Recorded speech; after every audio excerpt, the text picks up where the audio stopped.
சென்னையில் லாரி மீது இந்த லாரியை வாங்கி சாப்பிட்டீங்களா? போன வாரம் பண்ண வியாபாரத்தை சொல்றேன். இன்னும் குழப்பம் என்ன விக்கிறோமே தெரியல. சிறுவர்களுடன் பாலியல் வன்கொடுமையில் ஈடுபட்ட திவ்ய கள்ளச்சின் வீர தீர செயலை பாராட்டி வடகொரிய அதிபர் பாராட்டு தெரிவித்தார். கடலூர் அருகே கடலில் மீன்பிடிக்க சென்ற 2 காதல் ஜோடிகள் மாயம். அவர்களை தேடும் வகையில் ஐநா சபை முன்பு ஆர்ப்பாட்டத்தில் ஈடுபட்ட பல நாட்டு தலைவர்கள்.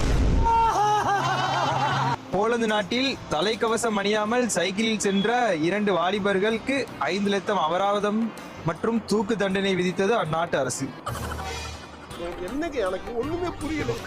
விடாமுயற்சி படத்திற்கு டிக்கெட் கிடைக்காத விரக்தியில் இளைஞர் ஒருவர் நித்யானந்தாவை தேடி இமயமலைக்கு பாத யாத்திரை சென்றார். நித்யானந்தாவை பார்க்க